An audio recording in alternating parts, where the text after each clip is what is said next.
Unorthodox Decks here, back at Galaxy Games with Andrew this time, and this time he's going to be profiling his cubics. And he was my very first video with the Link Stars, if you want to check that out. So, you want to tell me what you think about the deck real quick? Yep. This is a deck where you drop your cubic balls on the table and just lay it all out on the line. Go for the home run that one turn, and if you don't, probably losing that game. But it's loads of fun. Nova is actually a really hard monster for a lot of meta decks to get over. It's a hard deck to side for, and I kind of spiced it up a bit from my previous builds by incorporating some hand traps. The way this format's pretty spiral dominant right now, you kind of need to have like a minimum of 4 to 7 hand traps in your main deck to survive for the most part. And it actually worked out really well today for our local tournament. I ended up getting basically second place, and actually did a number against Spyrals both in the tournament and also in a friendly match as well. So, I mean, overall, I'm pretty happy with the build so far. Yeah, alright, well, let's see what you got, my man. Alright, so the Cubic Monster lineup's pretty standard here. Of course, the Big Daddy Boss Monster, the free Nova. This is your main, well, this is basically the heart and soul of the deck, like the one thing you always want to build your plays toward. It's your OTK enabler, it's your boss monster. It's unaffected by any monsters whose original attack are 3,000 or less. If destroys a monster by battle, can attack twice, and then at the end of your turn, it inflicts 3,000 damage to both players. So it can very easily OTK on its own. Get that burn damage, can clean up games a lot of times. And do keep in mind as well that the burn damage hits both players at the same time, so there is that potential for draws, although it's never come up in all my time playing Cubics. So yeah, the only thing you really have a weakness for is those very few decks that can play Full Force Virus. Yeah, that is a thing. That's one downside with Nova having no defense points. Yeah. Next up, Preduza. This sends any cubic card from deck to graveyard when summoned. Usually you're going to send your cubic karma to add a cubic monster, typically your Nova. Or if you need to stall out a bit, you can send the trap card, and then the trap card can summon out another copy of itself, which can send another card. It can do like a little bit of a loop. And of course, the trap card, whatever it summons, it can't be destroyed by battle or card effect that turn. So Duza, not only like an OTK enabler and like an engine starter, but also a potential stall card as well. Duza is good. Next 3 VGem can be an okay stall card at times since it can't be destroyed by battle. Biggest reason I play free is because of the on-field effect of Karma. You can send up to 3 VGems from hand or deck to grave to boost one of your cubics by 800 attack for each one you send. That, and it's just another cubic name. There are some cubic effects as well that work with VGem. So 3 VGems, one of those cores of the deck. It does often, like one of them gets sided out, like if I need to like side in a bunch of cards, but having 3 in the main I feel like is alright. Next we play one of each of the Evercubic names, 1 Garagel, 1 Dark Garnix, 1 Vulcan Dragme, 1 Buster Gundil, 1 Endoria Doombolt, and the 1 Buster Gundil. You don't really summon these that often because they all can usually only be summoned by tributing like 1 or 2 or 3 cubics depending on your level. And they all have their different effects that go off, but you typically use them as names in your hand to summon Nova, because Nova does require 3 cubic cards of different names in your hand to summon it. So yeah, just one of each name just to have for Nova for the most part. For the hand traps, free Ash Blossom, free Ogre, and the 1 Max C. Relatively standard for this format. Ogre especially in Spyrals. It's honest. Jesus.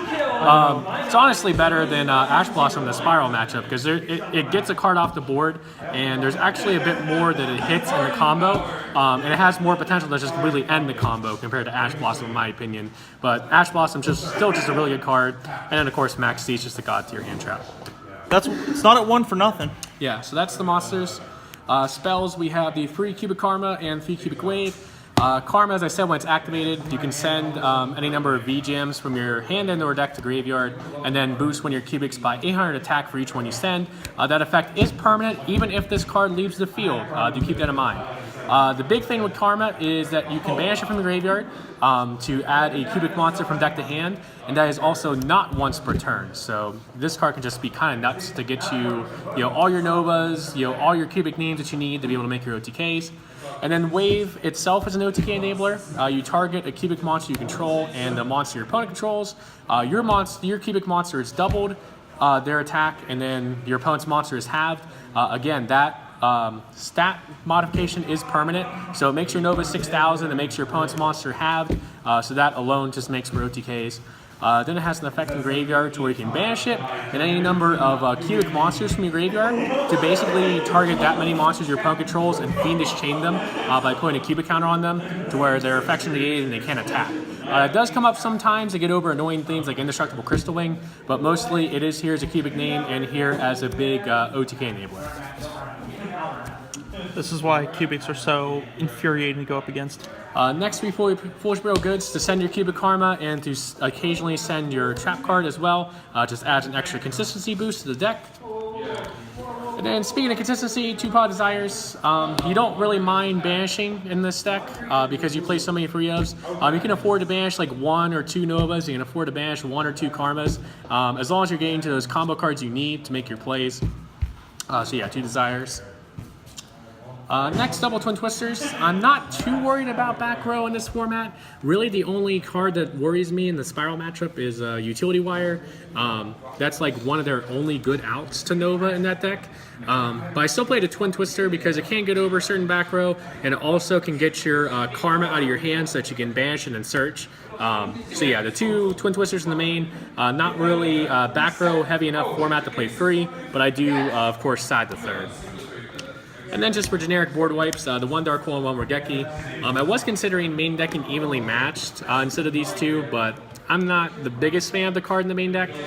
It's kind of okay against Spyrals and has its okay, like good rogue matchups, but I just don't want the card dead going first. And it does kind of contradict what the deck wants to do. It wants to be fast paced, it wants OTK, and sacrificing your battle phase kind of contradicts that. So yeah, Dark Hole and Regeki.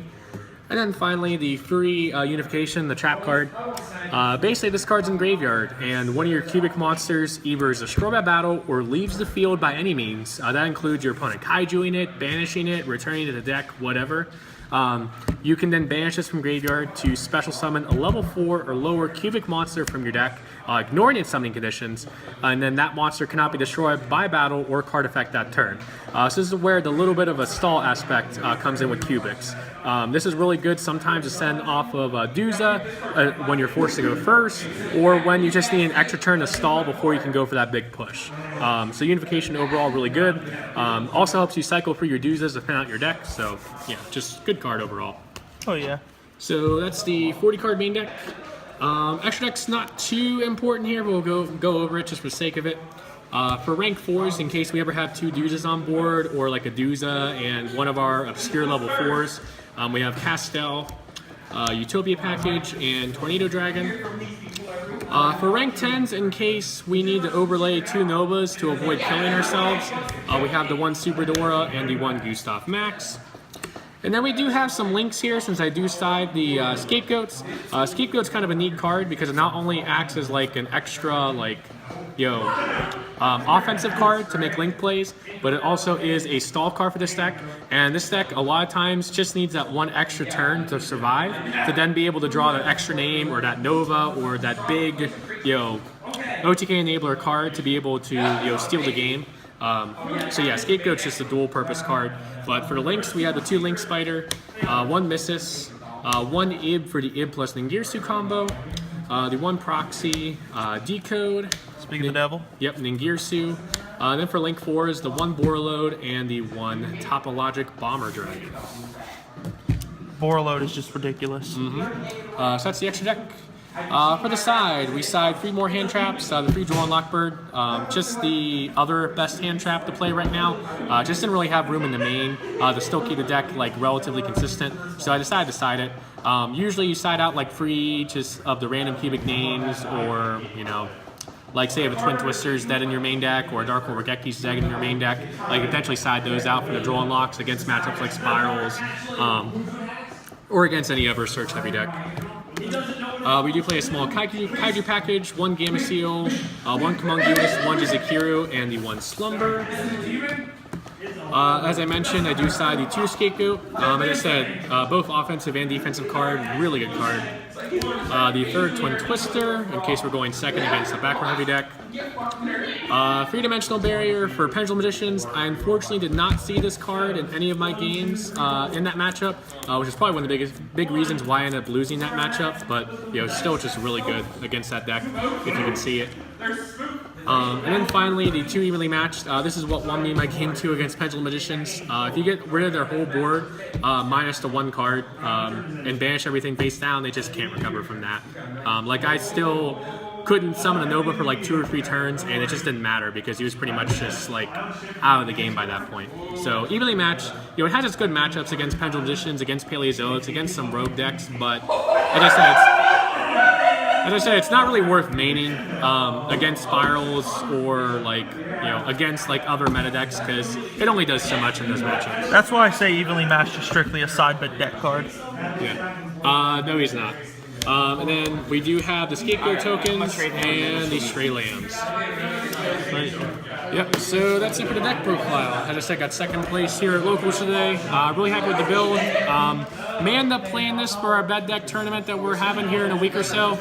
Basically what we're doing for that is like we're, I believe, just outright banning Spyrals and Trickstars and hitting like some other like powerful cards to make some of the tier 2 decks not as good.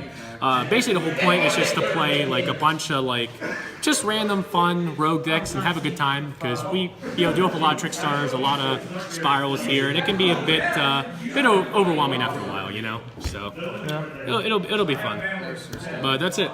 All right, thank you for the deck profile. Remember to like, comment, subscribe, and we'll catch you next time.